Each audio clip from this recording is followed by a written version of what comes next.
তো বন্ধুরা এই ভিডিওটা সোশ্যাল মিডিয়ায় ভাইরাল, ঠিক আছে। আমি যখনই ফেসবুক ঘাঁটছি খুলছি তখনই এই ভিডিওটা বারবার আমার চোখের সামনে আসছে। আর এই ভিডিওটা আমি সম্পূর্ণ জেনে গেলাম যে এটা কী ধরনের ভিডিও করা হয়েছে বা এটা অরিজিনাল কি এডিটিং।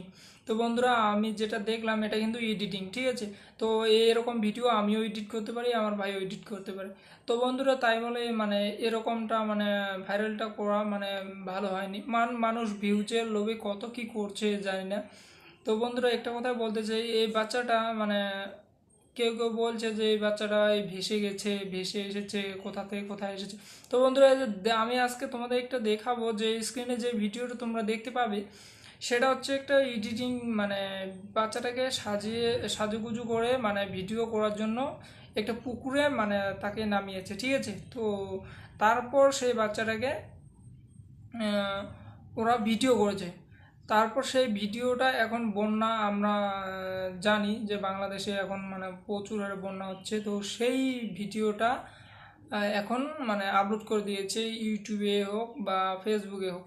তো সেই ভিডিওটা এখন ভাইরাল চলে গেছে। তো সবাই জানে যে এখন বন্যা, তাই জন্য বাচ্চারা এসেছে। তো মানুষের প্ল্যান এটাই এটাই ওনা মানুষের দিমাগ, ঠিক আছে। তো কী করে ভাইরাল হওয়া যায় আর কিভাবে ভিউজ পাওয়া যায়। তো বন্ধুরা তাই জন্য এই বাচ্চাটাকে নিয়ে মানে চারিদিকে ছড়িয়ে গেছে যে এই বাচ্চাটা ভেসে এসেছে, কোন মায়ের বুক খালি করে চলে এসেছে। তো এরকম লেখাটা কিন্তু উচিত হয়নি, আমি যেটা বলবো। তো চলো বেশি কথা না বাড়িয়ে দেখা যাক স্ক্রিনের ভিডিওটা, তোমরা কন্টিনিউ দেখতে থাকবে, ঠিক আছে। তো চলো দেখুন বন্ধুরা, তোমরা আমি বারবার বলছি যে এই ভিডিওটা এডিটিং করা, তোমরা দেখতে পাবে। দেখুন, দেখতে পাচ্ছেন। তো এটা হচ্ছে এডিটিং করা ভিডিও, আমি বারবার তোমাদের সাথে তুলে ধরবো। দেখুন,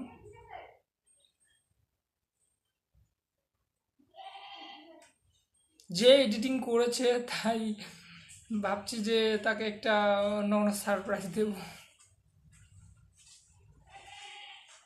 দেখুন কীভাবে এডিটিংটা করা হয়েছে। এটা কিন্তু একটা অরিজিনাল পুকুর, তো ওই পুকুরে নামিয়েছে বাচ্চাটাকে। জলে খেলাধুলা খেলাধুলো করছে, যে দেখুন খেলছে। ভাই তোর জবাব নেই।